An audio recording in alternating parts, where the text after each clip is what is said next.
ఆస్తి కొనుగోలు చేసేటప్పుడు మనం చేసే ఒక్క చిన్న పొరపాటు కొన్నిసార్లు జీవితాంతం మనల్ని వెంటాడవచ్చు. మహ్నూర్ ఫాతిమా వర్సెస్ విశ్వేశ్వర ఇన్ఫ్రాస్ట్రక్చర్ కేసులో సుప్రీంకోర్టు ఇచ్చిన ఒక సంచలన తీర్పు ఆస్తి యాజమాన్యం గురించి మనం నమ్మే చాలా విషయాలను పూర్తిగా మార్చేసింది. ఈరోజు ఈ కీలకమైన తీర్పు గురించి వివరంగా చర్చిద్దాం. అమ్మకందారుడు తనకు లేని హక్కును బదిలీ చేయలేడు. ఈ ఒక్క వాక్యమే ఈ మొత్తం కేసుకు పునాది. చూడ్డానికి చాలా సింపుల్గా అనిపిస్తుంది కదా, కానీ దీని పర్యవసానాలు చాలా పెద్దవి. అంటే మనం కొంటున్న ఆస్తికి అమ్మేవారికి అసలు హక్కు లేకపోతే మనం ఎంత డబ్బు పెట్టినా ఎన్ని పత్రాలు మార్చినా ఆ ఆస్తి మనది కాదు. ఈ ప్రాథమిక సూత్రమే సుప్రీంకోర్టు తీర్పుకు మార్గనిర్దేశం చేసింది. కోర్టు చాలా స్పష్టంగా చెప్పిన విషయమిది. చాలామంది ఏమనుకుంటారంటే రిజిస్ట్రేషన్ అయిపోతే చాలు, ఇక ఆస్తి మనదే అని. కానీ సుప్రీంకోర్టు తీర్పు ఈ అపోహను బద్దలుకొట్టింది. పునాదే సరిగ్గా లేనప్పుడు, అంటే అసలు ఒప్పందమే రిజిస్టర్ కాకపోతే దానిమీద కట్టే ఏ యాజమాన్య హక్కుకు చట్టబద్ధత ఉండదని తేల్చి చెప్పింది. సరే, ఈ లీగల్ కాన్సెప్ట్ను ఇంకా సింపుల్గా అర్థం చేసుకోవడానికి ముందుగా ఒక చిన్న ఉదాహరణ చూద్దాం. అసలు ఈ చట్టబద్ధమైన హక్కు లేదా వ్యాలిడ్ టైటిల్ అంటే ఏమిటి? సింపుల్గా చెప్పాలంటే, ఒక ఆస్తి మీద ఎటువంటి వివాదం లేకుండా పూర్తి హక్కులు మనకే ఉన్నాయని చెప్పేదే ఈ వ్యాలిడ్ టైటిల్. ఏదైనా ఆస్తి లావాదేవీకి ఇదే అత్యంత కీలకమైన పునాది. ఇప్పుడు ఈ ఉదాహరణను స్టెప్ బై స్టెప్ చూద్దాం. మొదటిది, ఏ అనే వ్యక్తికి ఇంటిపై వ్యాలిడ్ టైటిల్ ఉంది. అంతా ఓకే. రెండో స్టెప్లో అతను ఆ ఇంటిని బ్యాంకులో తనఖా పెట్టి టైటిల్ను బ్యాంకుకు బదిలీ చేస్తాడు. అంటే ఇప్పుడు ఆ ఇంటిపై ఏకి హక్కు లేదు. ఇక్కడే అసలు ట్విస్ట్ మొదలవుతుంది. మూడో స్టెప్లో తనకు హక్కు లేకపోయినా ఒక రిజిస్టర్ కాని డీడ్తో దాన్ని బీకి అమ్మేస్తాడు. ఇక చివరిగా బీ ఆ లోపభూయిష్టమైన హక్కుతోనే రిజిస్టర్డ్ డీడ్ ద్వారా ఆ ఇంటిని మరొకరికి అమ్ముతాడు. చూసారా, ఇక్కడే యాజమాన్యపు గొలుసు తెగిపోయింది. సో ఫైనల్గా మనం అర్థం చేసుకోవాల్సిందేంటంటే, అమ్మకందారుడి దగ్గరే కరెక్ట్ టైటిల్ లేనప్పుడు కొనేవాళ్లు రిజిస్ట్రేషన్ చేయించుకున్నా లాభం లేదు. రిజిస్ట్రేషన్ అనేది కేవలం ఒక స్టాంప్ మాత్రమే, అది లేని హక్కును కొత్తగా సృష్టించలేదు. ఓకే, ఈ ఉదాహరణతో మనకు బేసిక్ ప్రిన్సిపల్ అర్థమైంది కదా. ఇప్పుడు దీన్నే మనం అసలు మహ్నూర్ ఫాతిమా కేస్కి అప్లై చేసి చూద్దాం.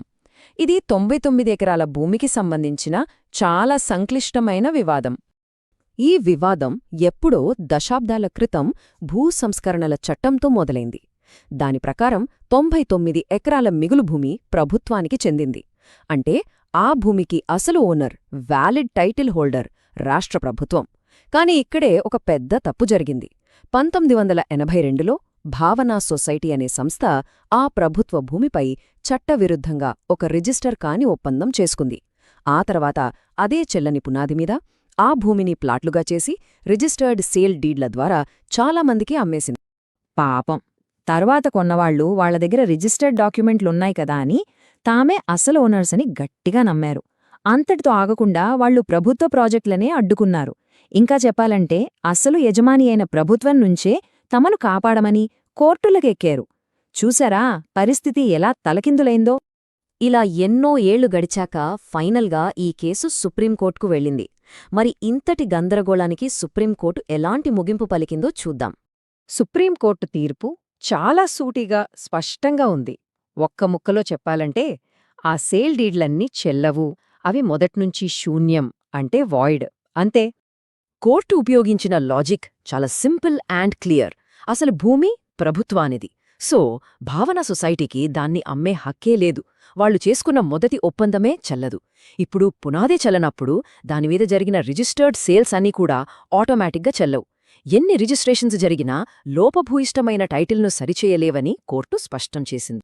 సరే, ఇదంతా కేసుకు సంబంధించిన విషయం. మరి ఈ తీర్పు నుంచి మనలాంటి సామాన్యులు, ఆస్తులు కొనేవాళ్లు నేర్చుకోవాల్సిన పాఠాలేంటి? ఈ తీర్పు మనకు 3 చాలా ముఖ్యమైన విషయాలు నేర్పిస్తుంది. వీటిని గుర్తుపెట్టుకుంటే భవిష్యత్తులో మనం ఎలాంటి ఇబ్బందుల్లో పడకుండా ఉండవచ్చు. మొదటిది, ఇది చాలా చాలా ముఖ్యం. యాజమాన్యానికి అసలైన పునాది వ్యాలిడ్ టైటిల్, రిజిస్ట్రేషన్ కాదు.